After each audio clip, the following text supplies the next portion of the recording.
Pemirsa, potensi pertumbuhan emiten BUMN sangat besar sejalan dengan prospektifnya bisnis yang dikembangkan.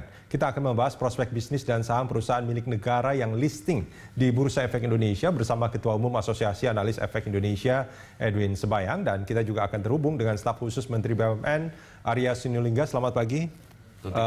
Pak Edwin, terima kasih banyak sudah bergabung bersama kami. Dan Pak Arya, terima kasih Pak sudah bergabung bersama kami di pagi hari ini. Ini kalau kita bicara soal rencana buyback saham BUMN, ini sebagian sudah saya dengar mereka sudah melakukan.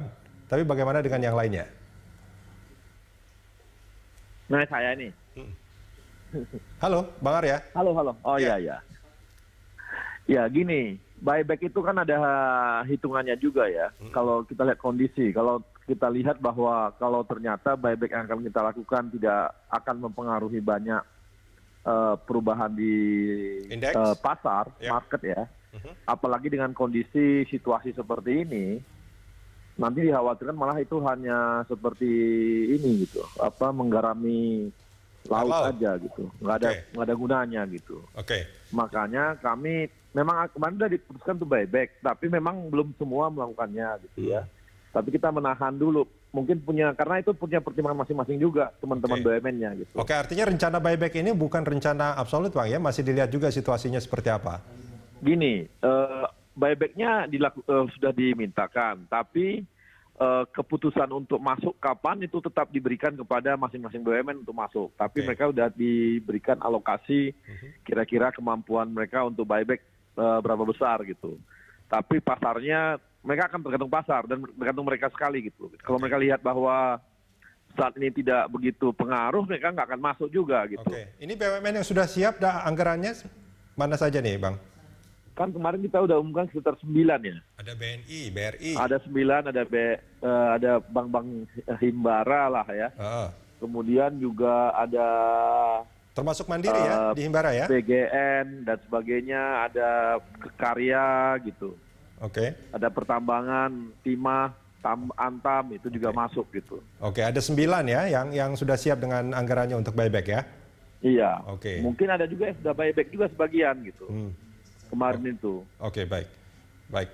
Kita ke Pak Edwin. Pak Edwin, ini kalau kita melihat rencana buyback BUMN, apakah ini sebetulnya yang menjadi kekhawatiran dari Pak Arya juga? Sebetulnya ini akan berdampak tidak terhadap pasar? Iya, benar apa kata Pak Arya tadi, karena kita kan belum tahu bottomnya berapa ini market ya. Lalu kita lihat juga adalah bagaimana dampak daripada penurunan GDP global ini terhadap masing-masing dari BUMN tersebut, ya kan, karena nggak semua nanti itu akan menimbulkan efek bagus juga ya, dan juga kita lihat outlooknya seperti apa gitu. Jadi lalu juga kita lihat juga adalah apakah nanti buyback tersebut akan mengganggu corporate action mereka misalnya.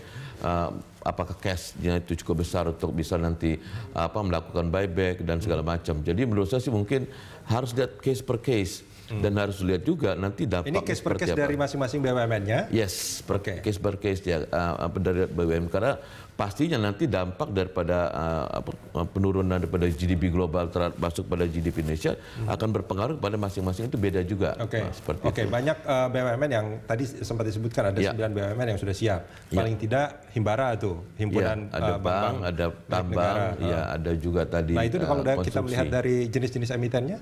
Ya, cukup bervariasi. Tapi yang saya kata tadi, kayak misal timah, mereka akan melakukan buyback 100 miliar, Antam 100 miliar. Tapi dampaknya seperti apa? Karena seperti tadi malam aja, harga timah dunia turunnya hampir sekitar $1.000.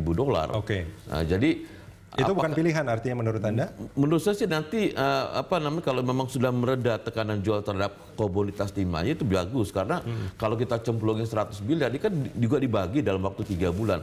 Itu tidak akan banyak berdampak apa-apa gitu loh. Tidak akan berdampak apa-apa ya. Artinya boleh kalau saya katakan sebetulnya bagi pasar sendiri sebetulnya ada rencana buyback oleh emiten-emiten BUMN ini sebetulnya tidak memberikan dalam tanda kutip sentimen yang positif yang cukup meyakinkan. Kalau menurut kami itu memberikan confidence justru bagi investor, ya. Tetapi tidak bisa dilakukan secara gebiah-uyah ya, mas mena-mena. Jadi menurut saya akan lebih wise kalau misalnya tekanan jual itu sudah mereda, biarkan jatuh dulu harga sahamnya. Nah kalau kita udah tahu bottom di mana, baru melakukan buyback, itu akan lebih efektif. Dari amatan Anda sebetulnya harga-harga saham BUMN saat ini masih punya kecenderungan yang turun. Jadi signifikan. Gini, kalau kita lihat dari sekarang valuasi, ini kan IHSG sudah minus 3 standar deviasi.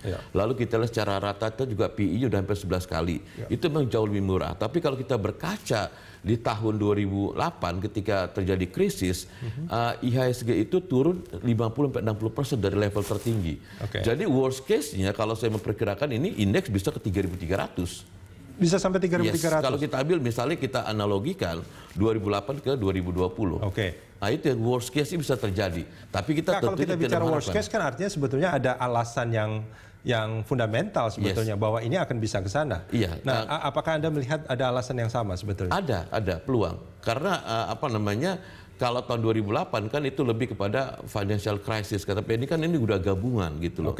Ada masalah global GDP downturn, lalu juga dari masalah ini alasannya lebih kuat dibandingkan 2008. Lebih kuat. Nah, jadi mengambil sedikit aja pengalaman 2008, IHSG bisa turun 50-60%. Artinya untuk kondisi hari ini atau saat ini bukan waktu yang tepat bagi emiten BUMN untuk melakukan buyback. Kalau menurut saya tunggu dulu. Tunggu dulu sampai hujan itu reda. Biarkan reda dulu. Setelah nanti sudah habis tekanan jual baru masuk, itu akan lebih efeknya lebih bagus nanti terhadap BUMN. Kita jeda sebentar, kita akan lanjutkan di segmen berikutnya. Pak Arya, kita jeda sebentar. Pemirsa jangan kemana-mana. Corporate Action masih akan kembali usai jeda.